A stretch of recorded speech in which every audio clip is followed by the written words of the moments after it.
जय श्री राम। आइए आगे सुनते हैं श्री शिव पुराण में। तब महादेव जी उन देवताओं की ओर कृपा पूर्वक देखकर अत्यंत प्रसन्न हो मधुर वाणी में बोले, मैं तुम लोगों पर बहुत संतुष्ट हूँ।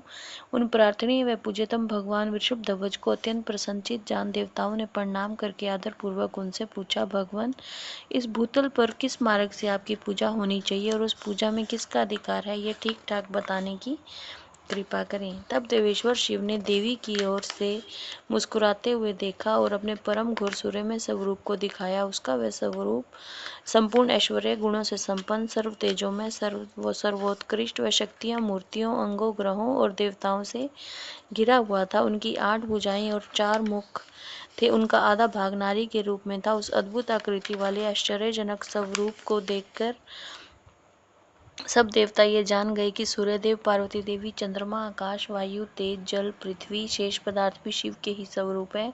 संपूर्ण चराचर जगत शिव में ही है। परस्पर ऐसा कहकर उन्होंने भगवान सूर्य को अर्घ्य दिया और नमस्कार किया। अर्घ्य देते समय वे इस प्रकार बोले, जिनका वर्ण सिंदूर के समान है और मंडल सुंदर है, जो स्वर्ण के समान कांतिमान आभूषणों से विभूषित है, जिनके नेत्र कमल के समान है, जिनके हाथ में भी कमल है, जो ब्रह्मा, इंद्र और नारायण के भी कारक है, उन भगवान को नमस्कार है।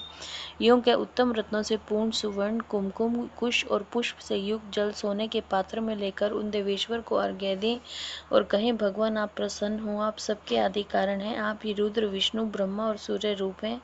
गणों सहित आप शांत शिव को नमस्कार है। जो एकाग्रचित हो सूर्य मंडल में शिव का पूजन करके प्रातः काल, मध्याह्न काल और सायं काल में उनके लिए उत्तम अर्घ्य देता है, प्रणाम करता है और इन श्रवण सुखद श्लोकों को पढ़ता है, उसके लिए कुछ भी दुर्लभ नहीं है। यदि वह भक्त है तो अवश्य ही मुक्त हो जाता है।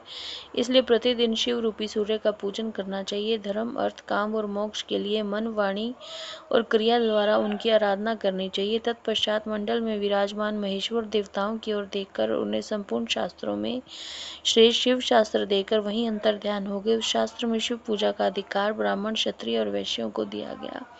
ये जानकर देवेश्वर शिव को प्रणाम करके देवता जैसे आए थे वैसे चले गए। तदंतर दीर्घ काल के पश्चात जब वह शास्त्र लुप्त हो गया, तब भगवान शंकर के अंक में बैठी हुई महेश्वरी शिवा ने पति देव से उनके विषय में पूछा। तब देवी से प्रेरित हो चंद्रभूषण महादेव ने वेदों का सार निकालकर संपूर्ण आगमों में श्रेष्ठ शास्त्र का उपदेश किया। फिर उन परमेश्वर की आज्ञा से मैंने, गुरुदेव अगस्त्य ने और महर्षि दधीची ने भी लोक में उस शास्त्र का प्रचार किया। शूलपाणी महादेव स्वयं भी युग युग में भूतल पर अवतार ले अपने आश्रित जनों की मुक्ति के लिए ज्ञान का प्रसार करते हैं। ऋभु, सत्य, भार्गव, अंगिरा, सविता, मृत्यु, इंद्र, मुनिवर, वशिष्ठ, सारस्वत, त्रिधामा, मुनि श्रेष्ठ, त्रिवृत, तेजा, साक्षात धर्म स्वरूप नारायण, संवृक्ष, बुद्धिमान आरुणि, कृतंजय, भारद्वाज, श्रेष्ठ विद्वान गौतम, वाचश्रवा मुनि, पवित्र सूक्ष्मायणी, तृणविंदु मुनि, कृष्ण शक्ति, शाक्ते, उत्तर जातुकर्ण्य और साक्षात नारायण स्वरूप कृष्ण द्वैपन मुनि, ये सब व्यास अवतार हैं। जय श्री राम।